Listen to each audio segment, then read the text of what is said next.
Salam sejahtera bagi Bapak Ibu Saudara, jemaat dan simpatisan GKI dimanapun Anda berada. Senang rasanya saya bisa kembali menyapa Bapak Ibu Saudara semua melalui sapaan Gembala GKI ini. Saya Penatua Alcosa, saya melayani di jemaat GKI Tumapel. Mari sebelum kita bersama-sama membaca dan merenungkan firman Tuhan, kita satu di dalam doa. Bapa yang penuh kasih, kami bersama-sama mengucap syukur ketika kami boleh kembali berjumpa baik secara online dari tempat kami masing-masing sebagai jemaat Tuhan di GKI. Dan biarlah pada waktu ini kami boleh bersama-sama membaca dan merenungkan firman Tuhan sehingga kami boleh semakin bertumbuh baik secara iman, spiritualitas, dan kepribadian kami. Di dalam nama Tuhan Yesus Kristus kami memohon tuntunan. Amin. Perenungan firman Tuhan pada saat ini saya dasarkan dari Matius pasal 6 ayat 1 sampai yang keempat. Matius pasal 6 ayat 1 sampai yang keempat, demikian firman Tuhan. Ingatlah, jangan kamu melakukan kewajiban agamamu di hadapan orang supaya dilihat mereka. Karena jika demikian, kamu tidak beroleh upah dari Bapamu yang di surga. Jadi apabila engkau memberi sedekah, janganlah engkau mencanangkan hal itu seperti yang dilakukan orang munafik di rumah-rumah ibadat dan di lorong-lorong supaya mereka dipuji orang. Aku berkata kepadamu, sesungguhnya mereka sudah mendapat upahnya. Tetapi jika engkau memberi sedekah, janganlah diketahui tangan kirimu apa yang diperbuat tangan kananmu. Hendaklah sedekahmu itu diberikan dengan tersembunyi. Maka Bapamu yang melihat yang tersembunyi akan membalasnya kepadamu. Demikianlah firman Tuhan. Bapak Ibu Saudara, tindakan memberi dapat kita jumpai dan dapat kita lakukan di mana saja.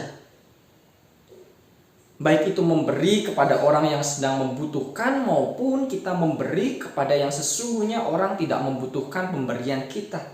Namun hal itulah yang sering kali terjadi di dalam kehidupan. Namun menarik jika kita mencoba menggali dan bertanya, kenapa sih orang melakukan tindakan memberi? Bukankah kalau kita simpan apa yang akan kita berikan itu, kita menjadi memiliki lebih banyak? Mengapa kita manusia memberi? Tentu saya yakin di pikiran Bapak Ibu Saudara semua terbesit sebuah pemahaman bahwa memberi itu kan ajaran Tuhan Yesus. Memberi itu kan wujud dari tindakan kasih. Betul, itulah seharusnya yang menjadi landasan dasar bagi kita di dalam memberikan sesuatu kepada orang lain. Namun apakah setiap tindakan memberi yang kita temui atau bahkan kita lakukan selalu dilandaskan pada pemahaman tentang kasih? Dilandaskan pada pemahaman dan kesadaran bahwa memberi itu adalah ajaran dari Tuhan yang harus kita lakukan. Bapak Ibu Saudara, zaman sekarang tindakan memberi seringkali dijadikan sebagai bahan-bahan konten di media digital, baik itu di WA, Facebook, Instagram, YouTube, dan juga TikTok, dan juga lain sebagainya. Bahwa baik maksudnya jika tindakan tersebut dimuat di dalam konten media digital dengan tujuan untuk menularkan dan mengajak orang lain yang melihat konten tersebut untuk dapat berbuat baik, contohnya dalam hal berbagi.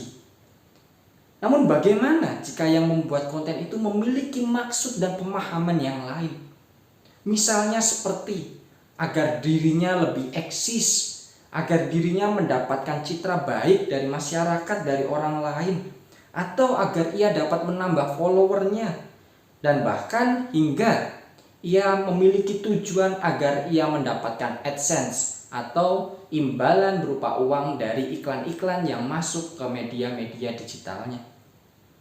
Meskipun kemasannya berubah, dibalut dengan kemajuan dan kecanggihan teknologi, namun tetap saja hasrat dan pikiran pamrih itu masih membayang-bayangi setiap orang dalam melakukan tindakan memberi. Firman Tuhan pada ayat 3 mengatakan demikian. Tetapi jika engkau memberi sedekah, janganlah diketahui tangan kirimu apa yang diperbuat tangan kananmu. Apa maksud dari pengandaian ini? Pertama-tama kita harus melihat konteksnya terlebih dahulu Bapak Ibu. Apa maksud dari pengandaian ini? Apa yang terjadi pada waktu itu dalam kaitan orang-orang di dalam memberi sedekah? Tuhan membuat pengandaian ini berangkat dari cara orang-orang pada waktu itu di dalam memberikan sedekah kepada orang miskin. Biasanya hal ini terjadi di rumah-rumah ibadat. Dan di dalam rumah ibadat atau di depan pintu masuk rumah ibadat itu, kotak amal selalu diletakkan di sebelah kanan sebelum ia melewati pintu masuk. Jadi kurang lebih gambaran yang terjadi pada waktu itu. Maka dari itu, posisi tangan kananlah yang lebih dekat dengan kotak amal saat ia mau masuk ke rumah ibadat. Dan dengan menggunakan tangan kanannya, ia mampu memberikan sedekah dengan lebih cepat tanpa diketahui oleh orang lain.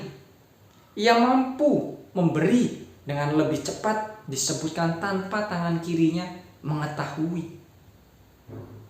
Dengan niat memberi, tentunya dengan niat memberi yang sudah dicanangkan sebelumnya, jumlah pemberian yang juga setelah disiapkan akan membuat tangan kanan kita atau tangan kanan orang-orang pada waktu itu dapat dengan cepat melakukan pemberian tanpa diketahui oleh orang lain.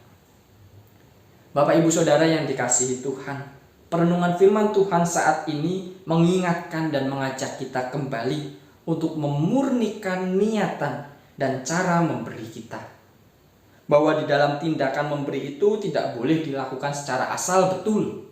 Kita harus betul-betul mempersiapkannya dengan matang. Memikirkannya, apakah pemberian kita ini cukup untuk menolong orang tersebut.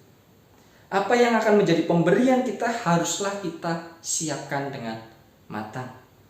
Begitu juga tidak untuk dipertontonkan kepada orang lain agar mereka tahu apa yang akan kita berikan, seberapa banyak yang kita berikan, dengan tujuan mereka untuk memuji kita, mereka menganggap kita orang baik, atau sebagai sarana keuntungan pribadi bagi diri kita. Memberi seharusnya dilakukan tanpa pamrih dan didasarkan pada pemahaman sebagai wujud kasih dan ajaran yang dikehendaki oleh Tuhan. Amin. Mari kita bersama berdoa. Tuhan, terima kasih firman-Mu pada saat ini mengingatkan kami kembali sebagai pengikut Kristus, sebagai umat beriman kami. Tuhan kehendaki untuk berbagi dengan sesama dengan cara memberi. Biarlah apa yang menjadi firman Tuhan ini senantiasa kami praktekkan dan kami hidupi di dalam kehidupan kami sehari-hari. Biarlah kami boleh menjadi sarana berkat bagi orang lain dan juga dapat menolong mereka di dalam menjalani kehidupan ini secara bersama-sama. Terima kasih ya Tuhan. Di dalam nama Tuhan Yesus Kristus kami berdoa dan memohon. Amin.